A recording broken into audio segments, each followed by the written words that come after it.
This is Darius Oliver, and you're listening to 92.1 KXVS, the voice of Stockton.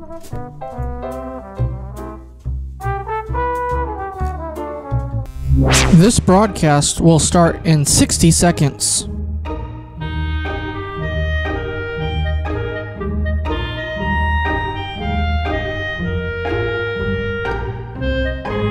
This broadcast will start in 45 seconds.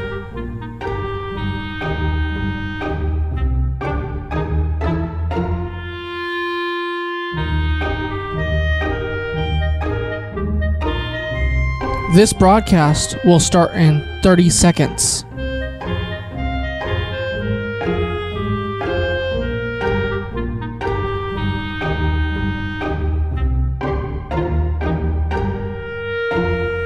This broadcast will start in 15 seconds. This broadcast will start in 10, 9, 8, 7, 6, 5, 4, 3, 2, 1. The Voice of Stockton. For more information on The Voice of Stockton, go to thevoiceofstockton.org. The views and opinions expressed in the following program do not necessarily reflect those of KXVS, The Voice of Stockton, or its parents, affiliates, management, and staff.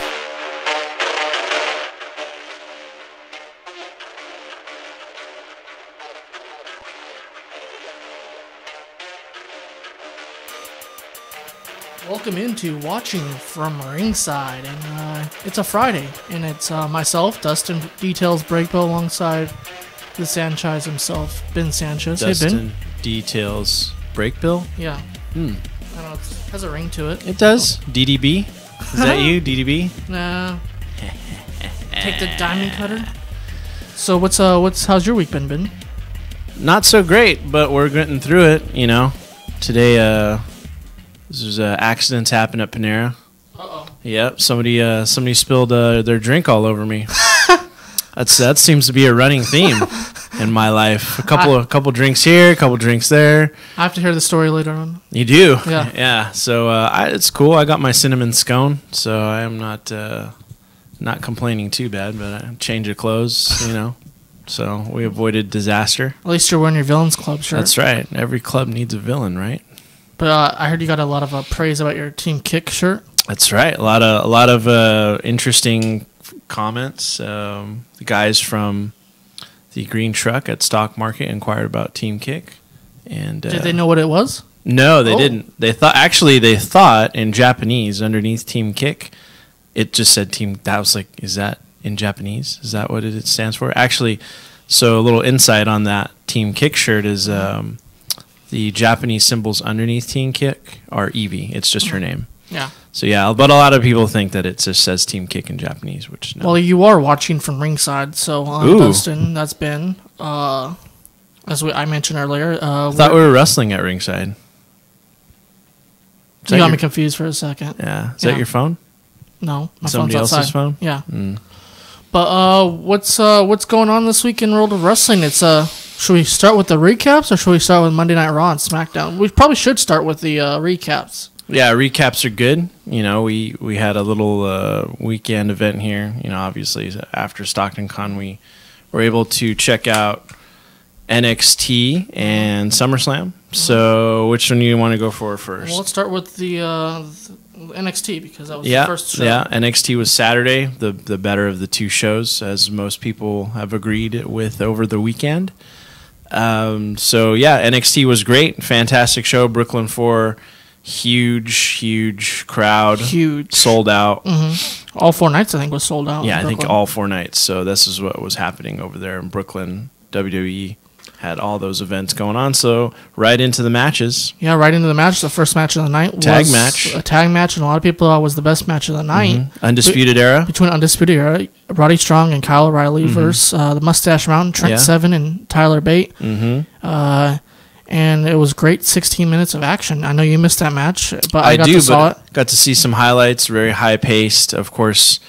All different styles. Yeah, and, you know, Roddy and O'Reilly are great. Roddy's a great heel. Like I was listening to the beginning of Edge and Christian's podcast this morning, and I didn't get to listen to all of it, but they're high praise for Roddy Strong because they believe once he got to become a heel again, that's his natural.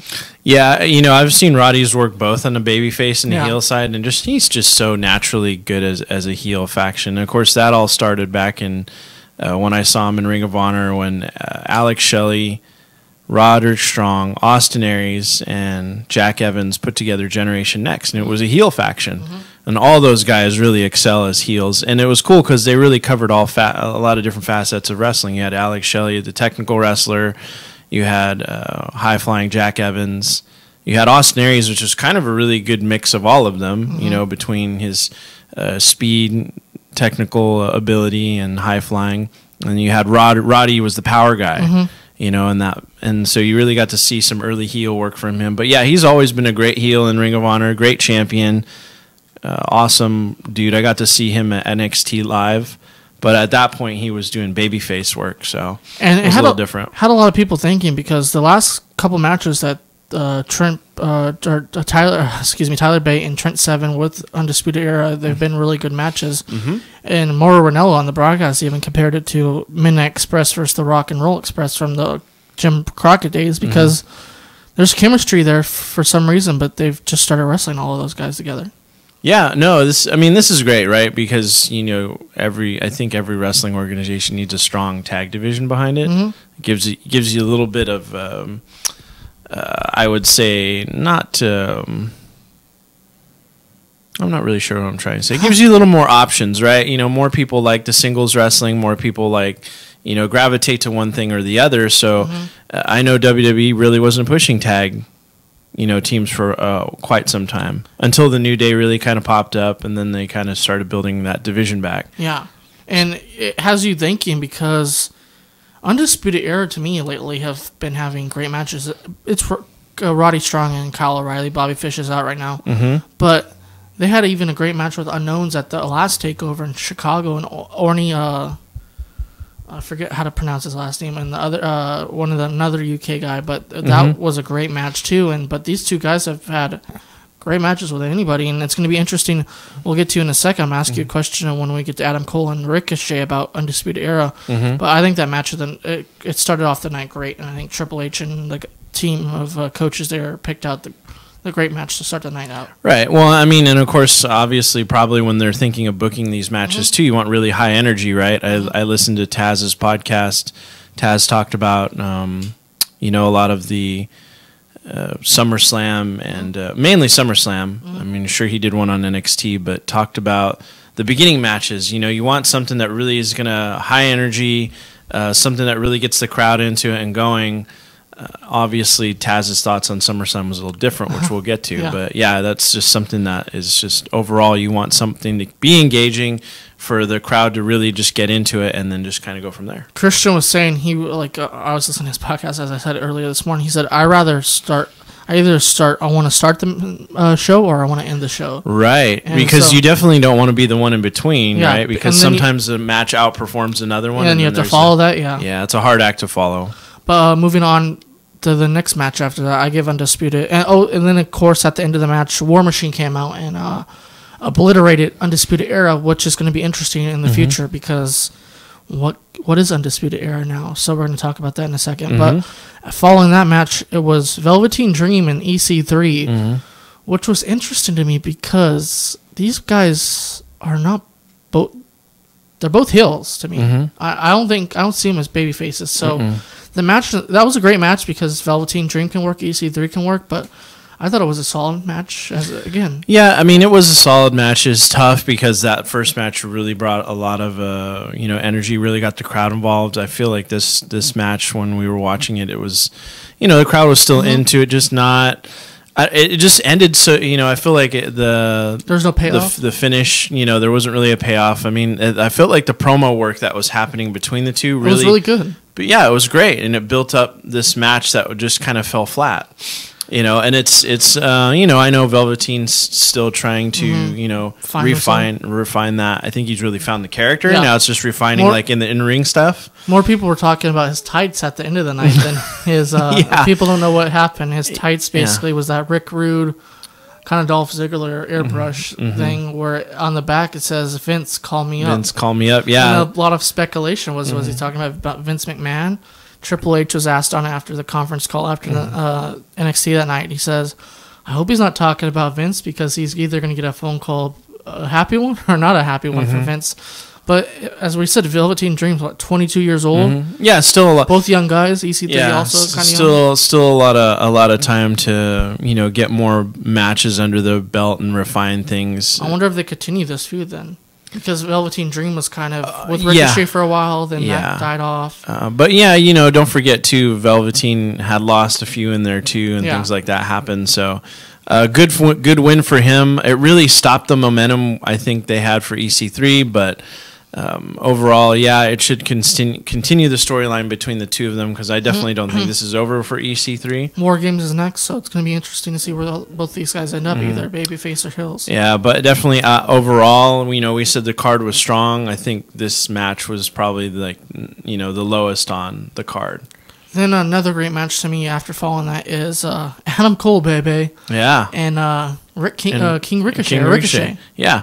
So this one is, obviously if you've seen these two perform, it's kind of what you come to expect. Everyone really got their spots, and you're going to see a lot of high flying from Ricochet. You're going to see a lot of, more technical, heel tactics from Cole. I really thought Cole would have had this one in the bag, but Ricochet really just didn't, he did a lot of great spots. That one spot where he did the moonsault off the ropes and got kicked in the throat by Adam Cole. Ooh, that was brutal. The super kick, the super kick to the throat was brutal. They had some. It was just overall, it was a great match. I got the attention actually of Stone Cold this week on his podcast. He had Wade Keller on. They always preview the match, then they come back after the match happens and talk about it, like we're kind of doing.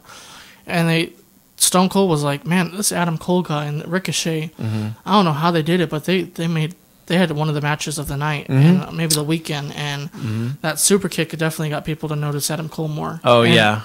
Speculation-wise is now that maybe they're thinking about maybe changing Adam Cole to a babyface in the future because that's what Stone Cold brought up and Wade Keller brought up. It's going to be interesting because we saw War Machine attack Kyle O'Reilly and Roddy Strong, and now Adam Cole. Adam Cole didn't come out there, huh? No, he didn't come out there. So are we going to see a babyface and later on between Adam Cole? And because a lot of people are saying he might not make it as a heel on the main roster because of his size. But as we've seen in the future, look at AJ Styles. Yeah, so Vince might see some of these matches and like them. Yeah, and this is a great match for any fan that really is a follower of Adam Cole or Ricochet, or if you're new into wrestling. I always feel like NXT is a great place to start for these kind of matches, and it's really good. Like you said, this was really the match of the night. We got to see like a lot of the spots. Ricochet hit a lot of high flying spots to the outside. He hit his 630. Yeah.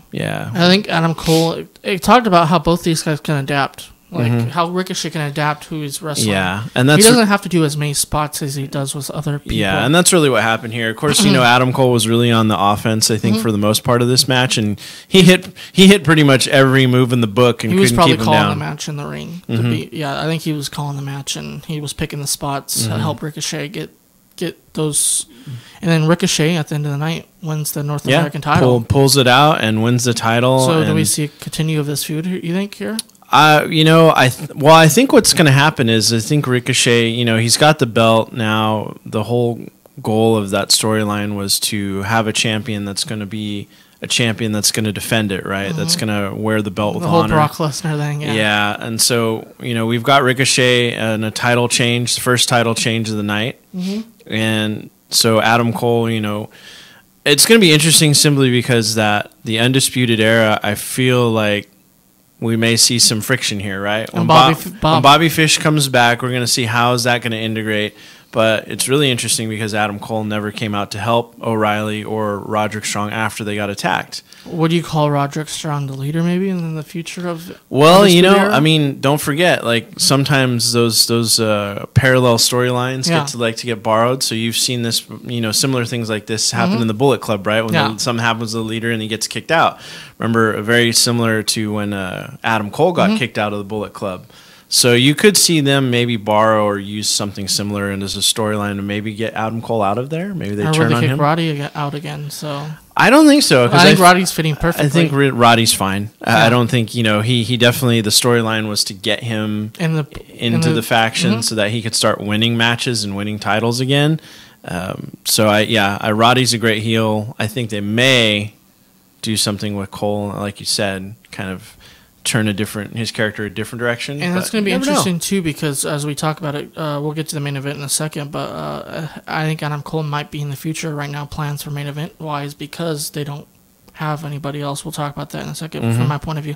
Let's get to, I know this match you liked it really a lot. Another great spot at the end of the night was the Women's NXT Championship, and Kairi Sane and Shayna Baszler. Yeah, so I already knew, I had a feeling this title was going to change hands. So the build-up really here is that Shayna's dominated the women's division in NXT. She's beat everybody. Yeah. She's bullied everybody. She's put fear into each one of them for the most part. And so nobody was really challenging that. And then enter Kairi Sane, who's kind of been on a roll. And so we know that Kairi beat, Shayna for the Mae Young Classic last year, which was a fantastic, experience. If you haven't seen the Mae Young Classic, definitely check that out on the network. But we knew that she overcame that, and so they hadn't had a match since then. And so really that was kind of the build-up, is that Shayna lost to Kairi, and of course at some point I think they did kind of go at it, because the build up in the storyline was they were 1-1, so this was going to kind of be the defining moment, who's going to break out. And of course obviously Kairi broke out and won the match. She obviously is definitely more I'd say it's tough, because Shayna is such a great striker, and she's definitely the submission master. And she's improving every time in the ring. Yeah, and just has the power and the height advantage over Kairi. But as I knew Kairi have the quickness and agility factor, and she is more of the high flyer. Which, of course, my only issue is that Shayna kicked out of the insane elbow, which like we talked about one time, is the finishers in wrestling are very different now. Where older era, you got hit by a finisher, that was it. Yeah, you don't even try to kick out. Yeah, now you're seeing more people kick out of these finishers.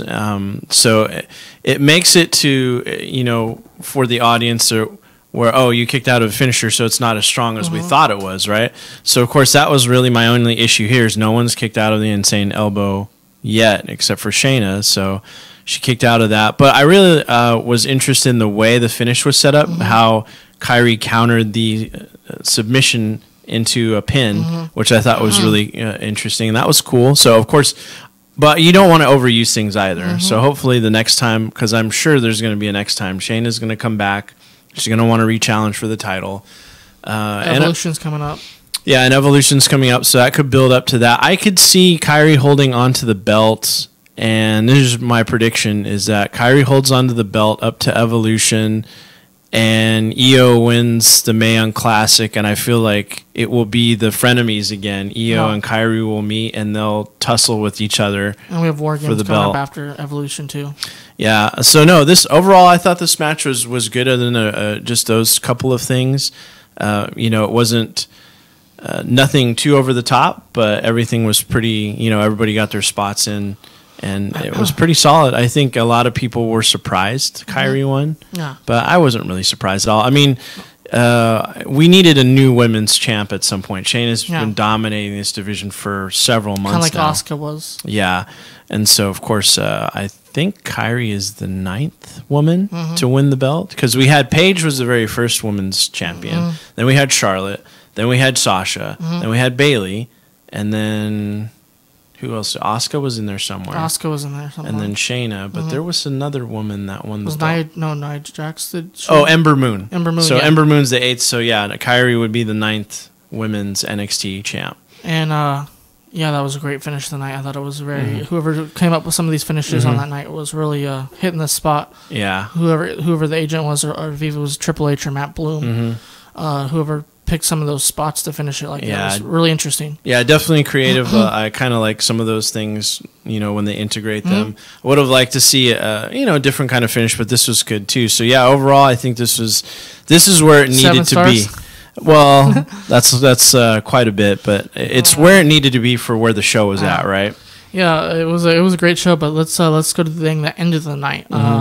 We thought the trilogy was over, but I guess we're gonna have to wait to see if it's over for a while because of what happened. Your reigning and still champion, Tommaso Ciampa is still the champion. Yeah. And Johnny Gargano and him put on another great, outstanding, not your classical match, but it was a brawl. Well, I mean, these two know how to tell a story, right? And they've worked together for such a long time, and that's the great thing about working with somebody you have chemistry with. Yeah, and I thought it was an outstanding match, and I thought the finish was interesting again, but I think it was perfect because there was no interference from Candice LeRae or nothing like that. Well, we didn't even see Aleister Black, which a lot of people thought maybe there might be a slim chance he comes out or somebody comes out. No, this was really just bell to bell, last man standing. They set up a lot of different things for us. They teased a lot of different things. Obviously, we saw the ring exposed again this time. We saw on the outside the pads taken off to expose the concrete. We saw tables that were set up for that. So these guys really, and this is just really again great ring psychology, and they knew planned it out very well. We saw the crutches and the handcuffs again. Crutches and handcuffs again, and of course, obviously, the end of as they were finishing up, those handcuffs came into play. Handcuffed Ciampa to the stage, one of those stage prop things, and then so it was really a retelling of the very beginning of the story when Ciampa turned on him and then hit him with the running knee on the stage, and of course dropped him with the finisher on the table. So that's what's going on with Johnny Gargano, which actually plays into his outfit, right? Because it's a Spider-Man Venom kind of thing. Yeah. So it's very kind of good and evil. So will Johnny Gargano give in to his evil side and voices in his head, things like that, which he did, and it cost him the title shot because when he hit the running knee, he ran too far at high speed, and of course hit the other stage boxes and things like that. And some people are saying it's not a work, so he's actually injured, so he'll be out for a while. But who's Tommaso Ciampa going to go against? And before we go to that, as you said, the ending was interesting. Yeah, because we had Ciampa just kind of handcuffed. roll. He's handcuffed on the stage, and he kind of rolled off the stage, and he wins. And he wins because his feet were on the floor, and he was the last guy standing. Right. And they get him out of the handcuffs, and Johnny's getting help from the doctors and the trainers, and. Now the ending I wasn't really too keen on. Well, because Ciampa walked out one time, then I guess that wasn't his cue to walk out. Right. He walked back, then he walked out again. And then he had the belt. And held the belt, holding it up over Johnny. Yeah, the camera Johnny really close on Johnny, and you could see Tommaso Ciampa in the background. Yeah. So where does that leave us now with the NXT title? Who's Ciampa gonna face? And let's say NXT Brooklyn 4, outstanding again. It might be the best so far out of the 4 in Brooklyn. And maybe the best main event, but Sasha and Bayley, that was a great first main event. But that was a very good. But event. this main event was really outstanding. I gave the show 5 stars from everybody. Yeah. No, like I say, probably EC3 and Velveteen's Dream match was the weakest, but overall, it wasn't even a title match. Yeah. They had to put something on there. Yeah, you had to put something on there. So yeah, overall, this was great. Like very, again, for people that aren't familiar with NXT, it's a very more intimate show, very high energy. I feel like it really doesn't miss a beat. Like as soon as one match is over, we're off into the next one very quick. Next storyline, and that brings up. Where do we go with Ciampa from here? Who's his next babyface? Because I think Gargano's going to be out for a while. And this is hard, right? Because Aleister Black is out now too. Yeah, we only have so many people, in the roster we can play with. Just very much like Ricochet. Now that he's the champion, who is going to face him?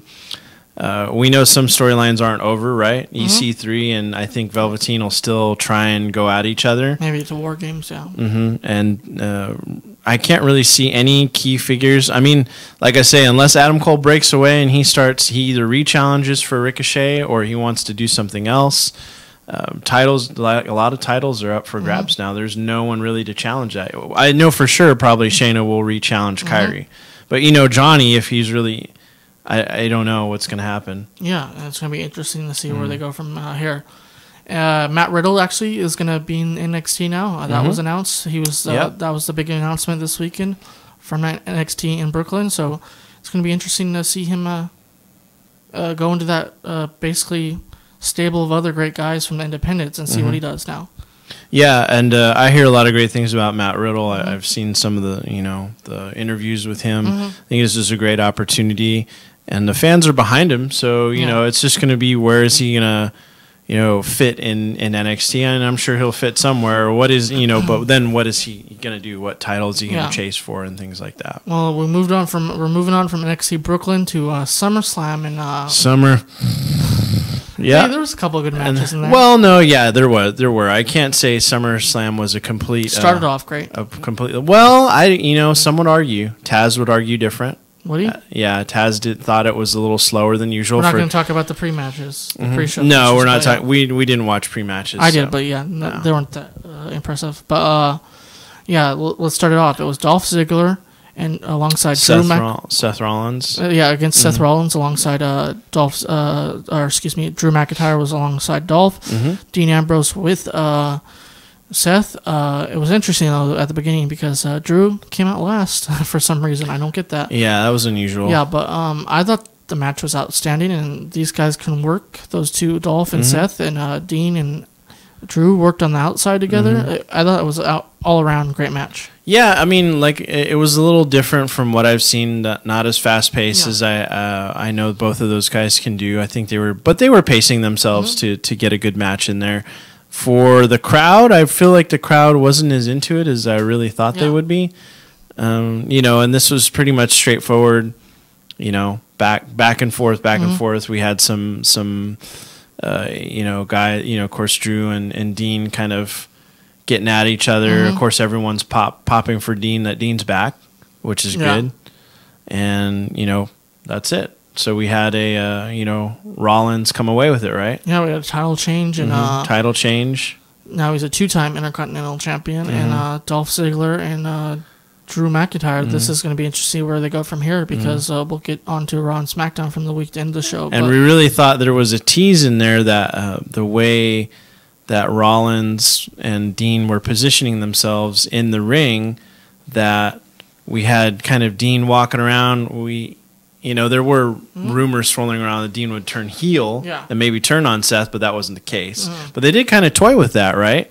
They did kind of walk around and behind each other and things like that and do that. So I thought that was interesting to play with because, the wrestlers are always looking at stuff online and kind of tease people that way, which actually we'll go into on the Raw stuff because there was big news with the two of those guys, right? But, that was a great match. Then we end up going to, I'm trying to remember now, that followed that match. It was, was it the tag team match between New Day and Bludgeon Brothers?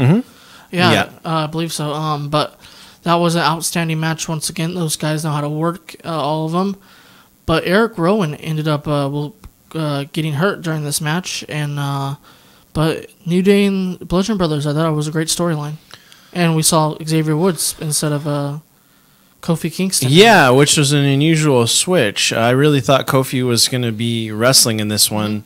But, it was Big E and Xavier. So, different kind of spots, of course, throughout the match. The one thing it was kind of disheartening to see that Bludgeon Brothers just grabbed the sledgehammers and then ended it that way with a DQ.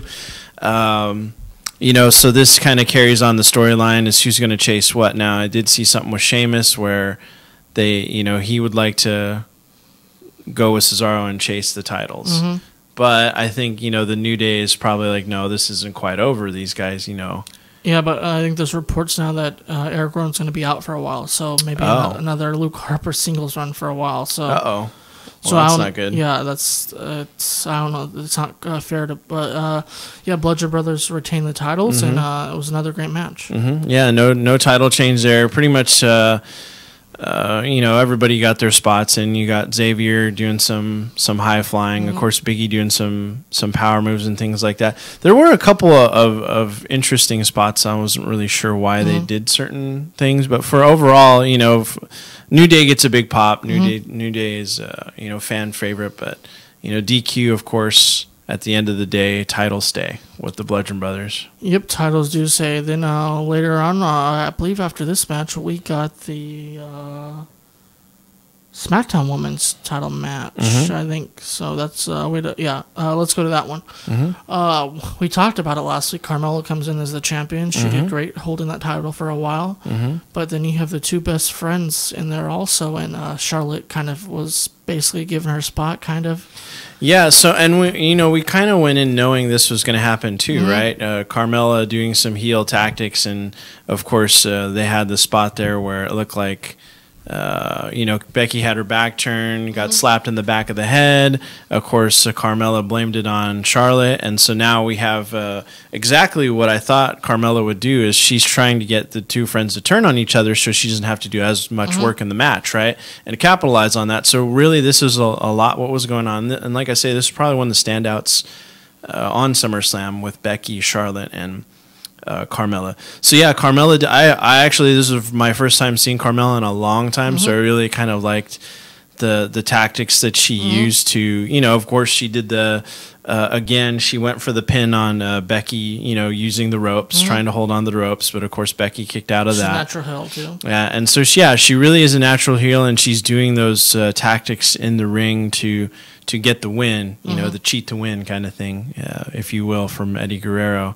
So yeah, I think overall it was a solid match. It really kind of helped push the story out. Of course, Charlotte, gets the win here, and that sets up the storyline between the two of them. Carmella kind of sneaks out of there, but really it was to push the story forward for Becky and Charlotte. So, they both embrace, of course, at the end of the match, and they're hugging, and then Becky is frustrated and turns on Charlotte, right? Yeah, and then Charlotte before that said something in Becky's ear, and then we see the light go off on Becky where she turns heel. Yeah, and it was a huge pop, probably the biggest pop of the night, I'd say, at SummerSlam. And it was pretty awesome because Charlotte let her basically give it to her, basically. Yeah. Like, she went all out, just slammed her on the floor, elbows. Charlotte was taking bumps everywhere. Yeah, and really at the end of the day, what really is so great about the storyline is really frustration, right? Becky's worked so hard,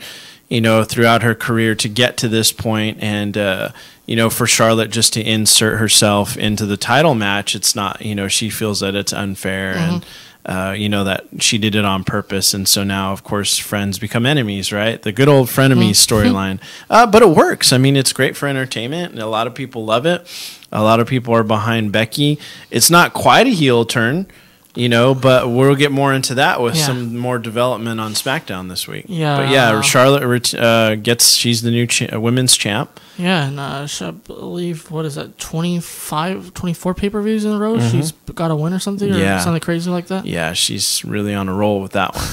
But yeah, it was an outstanding match. Then we go to Braun Strowman and Kevin Owens. This was like a quick squash match. I mean, I don't know why. Yeah, they built this thing up. Yeah, and Owens built he didn't really get any offense in. He might have got a super kick here and there, but it was just, that was it. I mean, Braun was tossing him all over, and before you know it, it was done. Hit him with the, power move, and it was over 1, 2, 3. So. I was really disappointed because I really thought we would get something out with Kevin Owens sneaking away a win or putting up some kind of fight. And, of course, this is kind of foreshadowing to the women's championship match on this card, too. Yeah, so let's see where Kevin Owens goes. Maybe take some time off for a while. Yeah. Sami Zayn's out till probably WrestleMania, so maybe Kevin takes a couple months off. Yep. Comes back maybe towards Survivor Series. But it'll be interesting to see. Yeah, that was a squash match. It was real too fast to me, to be honest, because the build-up was really good, and they didn't really get a payoff. Now let's move to, AJ Styles and Samoa Joe for the WWE Championship, and this was not, again, the main event. No, this was not the main event. These guys, I feel like AJ hasn't really been put in the main event spotlight yet. Maybe because it's SmackDown, yeah. Yeah, and but, I've seen what these two guys can do. I thought this was match of the night, to be honest. Yeah, definitely a contender for it besides the women's one. But, we saw pretty much both guys get their spots in, right? Joe, hitting a lot of those, strike moves, submission stuff. He hit the big power slam off the ropes there, which was really good. AJ got his spots in, too. He hit the... Styles clash, which was interesting. Which was interesting. Had Joe up there, one arm Styles clash. Boom, and so he hit him with that. Couldn't put him away. You know, tried the calf crusher, things like that. Of course, these things led to the outside too, which got more interesting, right? Because AJ's wife's out there with his daughter. To go back though, because I thought it was interesting before the match. Samoa Joe grabs the microphone out of the ring announcer before they start, shoves the ring announcer, and makes an announcement to the crowd. Basically, let me welcome AJ Styles' wife, Wendy, and his daughter to Brooklyn, and basically, I'm going to be your new daddy or something like that. Yeah. And, you know, of course, I always thought they could have done this storyline different. I think this is going really well right now. Well, yeah, I mean, for what it is, you know, they're going to play off the family storyline because they've already put it out there. Yeah. So, of course, you know, his wife's out there with his daughter. And, of course, we get camera shots of that, too, as the match goes on. Of course, at some point, AJ is bleeding, right? At the end of the match. Let's get to the end of the match real quick. AJ goes crazy because Joe basically, AJ's down. Joe gets on top of the announcer's table and grabs the mic again. And basically says something about daddy again. And AJ goes nuts, throws him through the barricades, does everything, and gets DQ'd for it. And then he walks off with his wife and his daughter. And his daughter's like, "Daddy, you're bleeding." Which was really super awkward, and then I felt like putting his daughter in that position, and of course I don't even think that was part of the storyline either. Yeah, and he was trying to hold her, and she's like no, and she's wants to go back to mom and stuff, and I think that just made everything really awkward. And of course he walks with his wife and daughter out, you know, down the corridor, you know, through one entrance of the arena. So yeah, of course, and this is just the beginning, I feel, with AJ and Joe. So we'll see as it develops. And of course, you said some interesting things happen on SmackDown this week as well. Yep, and moving on. So AJ gets it by DQ. Yep. Moving on from that match, now we go to the United States Championship. Jeff Hardy and Shinsuke Nakamura finally got their match. They've been wanting.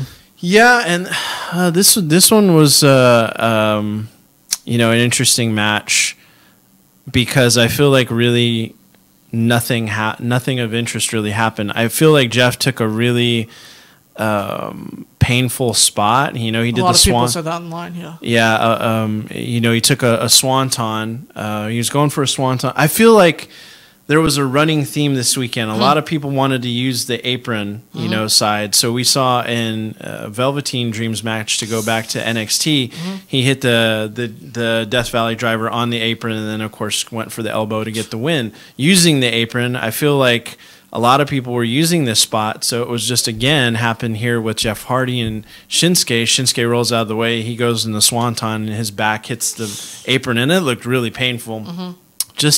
I mean, for a guy that's already kind of injured already. And has a history of back issues. Yeah, it's just, I don't know. I don't know if I would have had him be in this spot, which really, of course, that move would have end up costing him, you know, the match, and then Shinsuke winning. And I thought there was a funny moment, though, in the match. He made fun of Shinsuke with the, dance Shinsuke does. So, of course. And that's a meme now? Yeah, of course. You know, of course, both of those guys, you know, mocking each other as they would. But then at the end of the match, who comes out again? Randy Orton comes out. And after a couple weeks off. Yeah, and it looks like he's going to do something, but he ends up walking away. So it really doesn't, for us, it really just fell flat. It didn't really, I felt like it really didn't develop anything than what was going on. You know, hopefully Jeff continues, but if not, and he's got to take some time off from an injury, I don't know where really this goes. It's kind of wrap things up storyline wise, unless Randy Orton comes out and kind of gives us a little insight on what his plans are. Overall, just I felt like it was another one of those quick matches, right? And it was a good match, but yeah, not as I was expecting from those two. I wish they would give them a longer time together. Yeah, so they could work more. And of course, then this leads up to the next match. Yeah, which was I believe it was Ronda Rousey and Alexa Bliss. Yeah, and so you know this is huge thing. Cheers for Ronda. Yeah, it was a lot of great storytelling up to this match. Yeah, so basically this again was one of those very quick matches. It's a squash match. Yeah, it was a squash match for the most part. a lot of kind of running around. And then once Ronda got her hands on Alexa, of course they played at the very beginning. Alexa didn't want to come in the ring, and Ronda was teasing her. So then she'd would sit in the middle of the ring, and she would have her back to Alexa. She's like, "Come on in. I won't even, I'll I'll look away from you if you want, and I'll sit down." And so Alexa tried to get in there and put her in a choke, and that didn't work, and she got flung around like no one's business. Just a lot of hip tosses and whatnot until she got her in the submission, and that was it. So I feel it kind of devalues Alexa a little bit because she's worked so hard as a villain and a heel. She's been a champion on both brands. Yeah, I think Vince actually likes Alexa a lot. And just to push Ronda so fast, I don't know, but this is what happened, and so now Ronda's the new champ. So we'll see. I'm sure they have plans for Alexa. Then we see interesting stuff because to me, we see Brie Bella and we see Nikki Bella that night. Also, of course, they were at they were ringside. Oh, we missed a match. We'll go back to that in a second. But they were ringside for Ronda's match. They wanted to see her win the title. She did. So they came in and they congratulated her, which was Natty interesting. Nightheart, who came out before. Yeah, Ronda, of course, Natty was out there supporting Ronda, and her dad. She wore a tribute jacket. But for Jim the Anvil Neidhart. That's led to a lot of speculation that what is Nikki and Brie Bella doing back? Yeah, we know what Brie's doing back. We'll get to that in a real quick. But right, which we missed that match, which we'll go back. So that was Miz and Daniel Bryan's match. Yeah. And of course, that one was actually kind of shocking because it really was a good match. It was the middle of the card right after AJ and I believe so that was a pretty solid match in itself. Both guys getting in all their stuff, a lot of strike moves and of the like, if you've seen them before. And we kind of seen this build up before. Yeah, but Miz won. Miz won because he had a little help from ringside. Yeah, he did. Who do you have help from? Well, watching from ringside was his wife Maurice, and she gave him a foreign object. A lot of people said. Yeah. And that knocked out Daniel. And that was that. And Daniel Bryan was out, and he lost. So of course we see a little promo in the back of his frustration and Breeze there. So, but this built up into a mixed match. Yeah, on SmackDown this week that was announced. And then Brie Bella basically punched Miz in the face. It's hilarious. It's all over the internet. Yeah. But we'll get Brie to that. Mode, Brie Mode's back. But Brie Mode was in the ring for Ronda alongside her sister Nikki Bella, and a lot of speculation is what's Nikki Bella doing back right before Evolution, and who's Ronda's opponent? Is she going to challenge for the title? That's what a lot of people are thinking. So we'll get to Raw in a second. For the women's Evolution, they've already announced that Alexa Bliss is going against Trish Stratus, which this is going to be really, really good, right? But going back to that match real quick, Alexa and Ronda, another thing that was interesting was we know that Alexa's double jointed and has a gymnastics background, and they kind of showed that with the arm bar a little bit. Ooh, and that was the most. I think this was probably the most brutal part of this. And I think they rehearsed that too, because they were down at the performance center. A lot of twisting and stretching that Ronda did, and so that looked really painful, right? Oh, which also again, it's. I guess it'll say it was foreshadowing. So in NXT in the women's match, we saw that too, right? So when Shayna was was doing more heel tactics to Kyrie on the NXT show, she was attacking her leg, and so she also did something very similar in the fact that she was doing more of the leg twists, things like, I don't know if you remember that, but it looked pretty brutal. So I feel like a lot of kind of mirrored things mirrored from NXT over into SummerSlam on certain matches. But Ronda is your new Raw Women's Champion. Yeah, so. And that was that. A very, very quick match. Kind of, I guess, expected because they've been pushing. Two matches had to be quick. They've been pushing Ronda really hard to everybody. So, it's unfortunate Alexa lost the belt, but I'm sure they'll cross paths again. Now we go to the one and only match between Brock Lesnar and Roman Reigns. All the fans are waiting for this one. Oh yeah, well this came and went, of course, and this was interesting, right? Because Braun has the Money in the Bank, so instead of actually coming out and cashing it in at a unique opportunity, right, when someone's down or somebody just finished I'll wait the till match. the end of the match. He'll wait until the end of the match. So he comes out and announces that to everybody.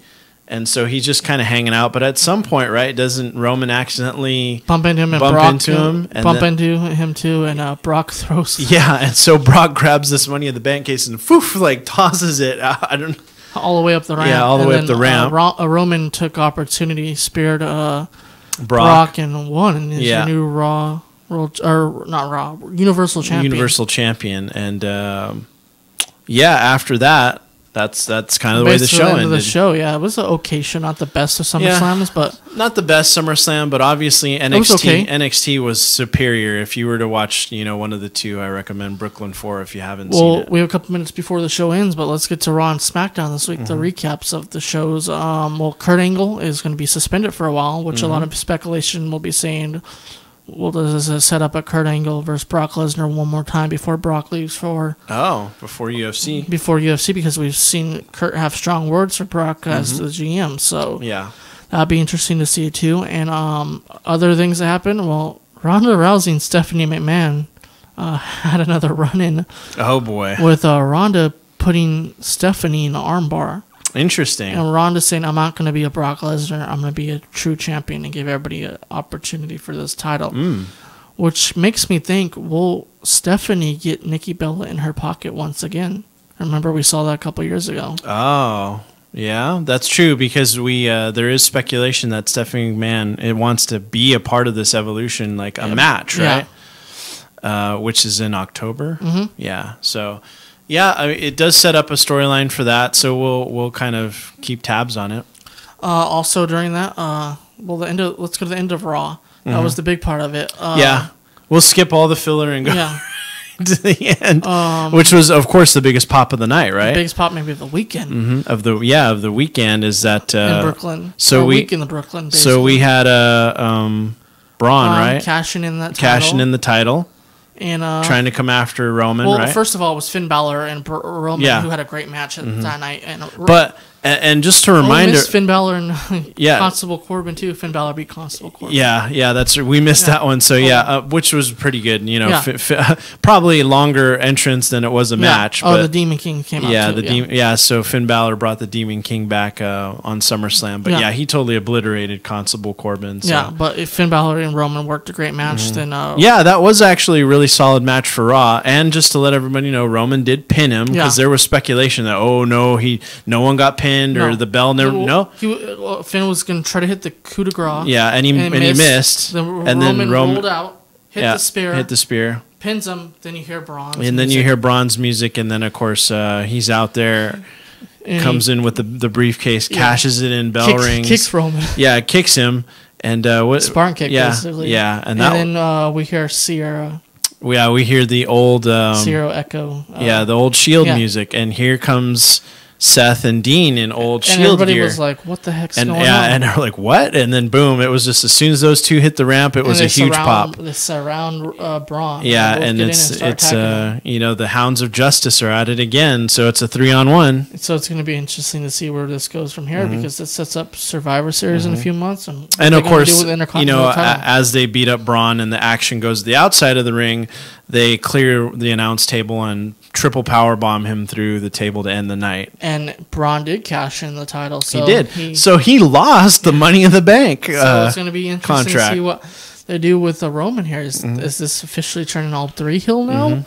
Or what they're doing with it? Are they babyface? So it's going to be interesting. Well, it's only a matter of time because you think about it. Roman's got a belt. Seth's got a belt. So now Dean just needs a belt, right? Just like the old days. But what belt can Dean have? So well, you could chase for the tag belts. True, you with could who, team though? with Seth. Or you could do a Freebirds. Oh, yeah. With 3 guys. Oh, yeah, against the B team. But, I thought that was a great Raw. And then on SmackDown, Becky cut a great promo, and her and Charlotte went at it once again. And that led to... War of the words. Led to the internet and the dirt sheets basically saying, why is Becky heel? We don't want her to be heel. We said she's a babyface. Which, to me, she's getting over as a heel so far because you're talking about her right now. Yeah. She's doing really well. She cut a great promo. Of course, her tweet today. Want to paraphrase it? Yeah. Well, this, and this, right? Yeah, basically, since I was 17-year-old, I traveled the world alone as a teenager while you were at home playing volleyball and getting a tan. Yeah. And so it's... and that's always going to come into play with Charlotte Flair, right? Is like Charlotte Flair is where she is because of her last name and the lineage, with her dad. So, and underplays all the hard work Becky did, right? And then the reason why Becky are behind her because everybody loves a great underdog story, right? And so Becky's got an amazing one, and no, she cut a really fierce promo. That, and of course that's really just Becky. She's intense, right?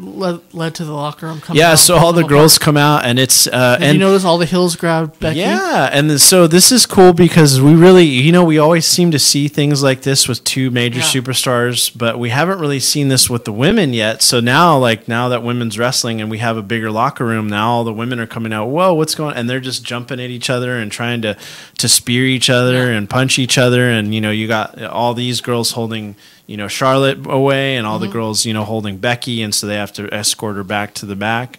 This is of course this is a build-up we want, right? Because hopefully in Evolution Becky can win the belt. Yeah, we have Raw 1000 coming up too, so it's going to be SmackDown 1000. Raw 1000 it was a long time ago, but SmackDown 1000 is coming up, so it's going to be interesting where stuff happens also beforehand. Yeah, and then we also have Hell in a Cell. Yep, that's right. But before we go for today, Ben, All In's coming up. All In is coming up September 1st. Don't forget. Next weekend. You can order that on Fight TV. You can get that on the Honor Club.